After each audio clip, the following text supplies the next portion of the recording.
Here with G.J. Kinne, head coach, Texas State University. How is it coming to these coaching conventions and shaking hands and kind of meeting a bunch of people when you're a first-year head coach and you're trying to establish a brand? Yeah, it's been really good. Just kind of seeing some old friends, networking with the other college coaches in the area. I saw Coach Traylor, saw Coach Morris, and talking to those guys. And my room wasn't ready when I checked into the Marriott, but Traylor's room was ready. So obviously we got to do a little work there. Speaking of that, how I know you were in his son's wedding, right? Like how close to the game will y'all stop talking as much? We'll probably talk all that week, and I mean it's just one of those deals. Probably won't talk as much recruiting and scheme and those type of situations, but I'm sure we'll talk that week, and it's going to be an exciting game. It'll be fun. One that you look forward to, but at the same time it's going to be tough. You've known him since he was a teenager. You were a teenager. Yeah. How difficult is it to have those recruiting battles and to go head-to-head against guys that, not just Coach Traylor, but the other guys in the industry that you're friends with and have connections with? Yeah, I think at the end of the day, there's I know most of these coaches in this state, and we try to do the things the right way. We sell San Marcos, and we're not going to talk bad about other places, other coaches. That's just not what we do. We feel like we have enough to offer, and you do it that way. That's the right way to do things, and you can look at that person, shake their hand, and feel good about yourself. So at the end of the day, no matter what happens, recruiting, all that, guys like Coach Traylor, Coach Morris, those guys are going to be friends and guys to talk to forever. Bringing in 50-plus new faces. First question, have you learned all of their faces and names, right? And then two, have you started losing any of that hibachi grill weight from the visits? Hibachi, no. And names, faces, yes. I'm very involved in every recruit that we sign, and so yeah, the names and faces, all that I'm good with. Hibachi, no. I'm still, I gotta get to work when we get back. So the vacation, the hibachi was gone. Then you go to Hawaii and you're eating that food, and then you go to Michigan and it's good weather and everyone's happy, and so. Definitely got to get to work when we get back. Mark Sanchez's wedding too. You're like the wedding guest of honor for everybody. What are you just fun that way? I think people enjoy being around me. A good time, and know a lot of people through football. That's a great thing about football. It brings a lot of people together, and me and Mark played together with the Jets and then the Eagles, and continued that relationship. Now he's doing his thing on Fox, so really happy for him and Perry and that whole deal. So that was really cool.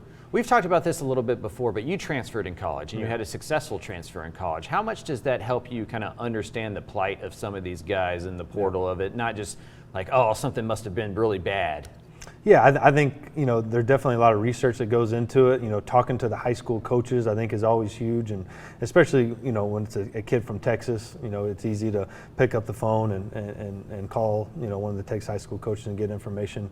So, you got to do your research. But, yeah, it's a situation where I've done it, and it's a successful transfer, going from Texas to Tulsa. I got to see Coach Mac Brown today for the first time probably since I left. And I think the way you leave a place is important too, and because, for the most part, coaches are going to be honest. And so as long as you're doing your research and talking to enough people, you're going to be able to, figure it out.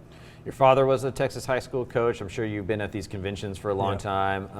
How early on did you know this is what you were going to do with your life once football was over as a player? Yeah, like you said, my dad's been a Texas high school football coach for over 30 years, and this event was always kind of the start of, maybe the end of vacation, the start of the grind, and he'd always come here and hire 2 or 3 coaches, and we'd talk about who'd you get, we need a linebacker coach, and get the bulletin board and see who's available and talk to them and interview them and then bring them back, and they coach for you that year. So that part's been cool. And then 6 of our 10 full-time high school or coaches have been former Texas high school coaches. So this event is huge for everybody involved, and it's like I said, everyone's coming off vacation, and now the grind begins.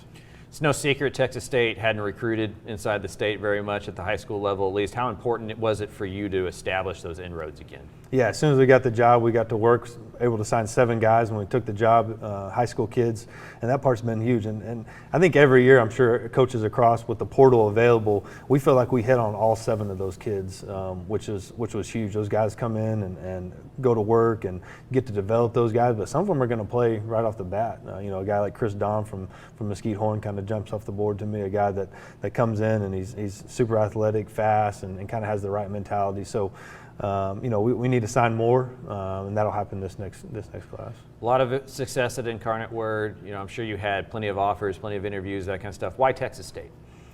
I think, growing up in the state, you have 40,000 students, you have the river flowing through. Now, after I met with Don Coryell and President Danfus, I felt like the alignment was there. I think this place can be very special, and it's somewhere for me, being a Texas guy, getting to stay in the state of Texas, and with the network that I have and the relationships I had throughout the state, I thought that, it's kind of a gold mine, and I know I can get this thing going, so just excited to really get to work is what I'm excited about. I think a lot of Texas State fans have seen what's gone on at UTSA. They see the Sun Belt and how exciting it is, and how much pub it gets. What do y'all need to do to kind of get into those conversations? Yeah, I think this year one is make it exciting. We got to score some points. We got to get some takeaways on defense. You got to win some games. We talked earlier, like what has Jeff done so well at UTSA? He won. He won early. So we got to go out there this year and put a good product on the field and get the fans excited, get them in the game. They'll tailgate, but you got to get them into the game, and that's my job. Thank you, Coach. Yeah, appreciate it. Yep.